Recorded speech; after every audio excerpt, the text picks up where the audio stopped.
જે છે નિખિલ ડોંગાને સંડોવવાનું એ અમિત ખૂટ અપમૃત્યુ કેસ છે ત્યારથી આ લોકોનો ટાર્ગેટ નિખિલ ડોંગા હતો કે કોઈને કોઈ રીતે નિખિલ ડોંગાનું નામ ખોલી અને એના જામીન દર્જ કરવા, જેથી કરીને 2027માં જયરાજસિંહ જાડેજાને, અલ્પેશ ઢોલરિયાને, એના મળતિયાઓને કોઈને કોઈ વ્યક્તિ સક્ષમ ઉમેદવાર નડે નહીં. તો ભાઈ નમસ્કાર મિત્રો, સ્વાગત છે આપણી યુટ્યુબ ચેનલમાં. તો દર્શક મિત્રો, તમને બધાને ખબર છે કે થોડા દિવસ પહેલા મિત્રો ગોંડલ પોલીસ દ્વારા જે બની ગજરાત ભાઈ છે તો તેમની મિત્રો ધરપકડ કરવામાં આવી હતી અને સાથે જ મિત્રો જે પિયુષભાઈ રાદડિયા હતા તેમની પણ મિત્રો ધરપકડ કરવામાં આવી હતી.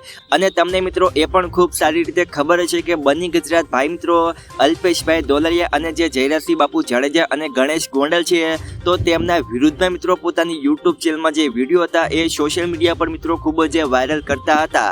હવે આના કારણે મિત્રો અલ્પેશભાઈ ઢોલરિયાએ બની ગજરાત ભાઈને 10 કરોડ રૂપિયાની નોટિસ પણ પાઠવી હતી અને તેમની પર લગભગ મિત્રો 4 અલગ અલગ પોલીસ સ્ટેશનમાં લગભગ 4 જે ગુના છે એ પણ મિત્રો નોંધવામાં આવ્યા હતા. ત્યાર પછી મિત્રો સૂત્રોના હવાલેથી અમુક એવી પણ વાતો સામે આવી હતી કે પિયુષભાઈ રાદડિયા છે તે મિત્રો બની ગજરાત ભાઈને જયરાજસિંહ બાપુ જાડેજા અને અલ્પેશ ઢોલરિયા વિશે વિરુદ્ધ વિડીયો ઉતારવા મિત્રો તેમના વિશે ટિપ્પણી ટીપા કરવા માટે મિત્રો બની ગજરાત ભાઈને પૈસા આપતા હતા અને તે પૈસા લીધા પછી મિત્રો બની ગજરાત ભાઈ છે તેમના વિરુદ્ધમાં મિત્રો જે વિડીયો હતા તે મિત્રો પોતાની યુટ્યુબ ચેનલમાં વાયરલ કરતા હતા.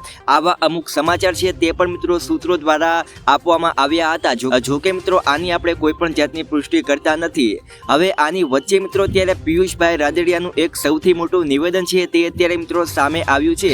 પિયુષભાઈ રાદડિયાએ મિત્રો ત્યારે એવું નિવેદન આપ્યું છે કે હું બની ગજરાને છેલ્લા ઘણા બધા સમયથી ઓળખતો નથી, અમારી મુલાકાત એક વખત જ થઈ હતી અને તેમને મિત્રો એવું પણ કહ્યું હતું કે બની ગજરા મારા કહેવાથી અથવા મારા પૈસા આપવાથી આવા વિડીયો છે એ શૂટ કરતા નતા. બની ગજરાત ભાઈ મિત્રો તમને બધાને પણ ખૂબ સારી રીતે ખબર છે કે છેલ્લા ઘણા બધા સમયથી ઘણા બધા લોકોના વિડીયો છે એ મિત્રો પોતાની યુટ્યુબ ચેનલમાં નાખતા હતા. હવે પિયુષભાઈ રાદડિયાનું મિત્રો બીજું સૌથી મોટું નિવેદન એવું સામે આવ્યું હતું કે પોલીસ મિત્રો બની ગજરાને પરાણે એવું કબૂલાત કરાવવા માંગતી હતી કે તેની પાછળ નિખિલ ડોગાનો હાથ છે તેવી કબૂલાત બની ગજરાત ભાઈ કરે, આવું પણ નિવેદન છે એ મિત્રો પિયુષભાઈ રાદડિયાએ આપ્યું હતું. પોલીસ બની ગજરા પાસે પરાણે કબૂલાત કરવા માંગતી હતી તે એવું બોલે કે તેની પાછળ નિખિલ ડોગાનો હાથ છે.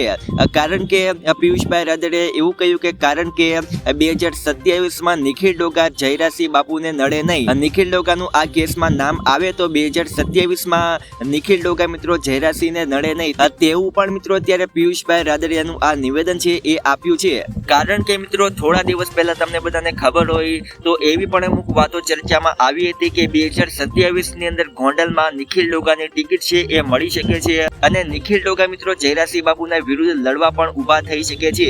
એવી અમુક વાતો હતી એ મિત્રો ચર્ચામાં આવી હતી. જો કે મિત્રો મયુર માહિતી યુટ્યુબ ચેનલ મિત્રો આના વિશે કોઈ પણ જાતની પુષ્ટિ કરતી નથી. તો હવે મિત્રો તમારું આ વાત વિશે શું કહેવું છે તમે જરૂરથી મિત્રો નીચે કમેન્ટમાં લખીને જણાવી શકો છો. તો આજ માટે આપણે આટલું જ રાખીએ છીએ. વિડીયો તમને ગમ્યો હોય તો એક લાઈક કરી નાખજો. આપણી યુટ્યુબ ચેનલમાં ન હોય તો આપણી યુટ્યુબ ચેનલ મિત્રો સબસ્ક્રાઇબ પણ કરી નાખજો. તો મળીએ નવા વિડીયોમાં.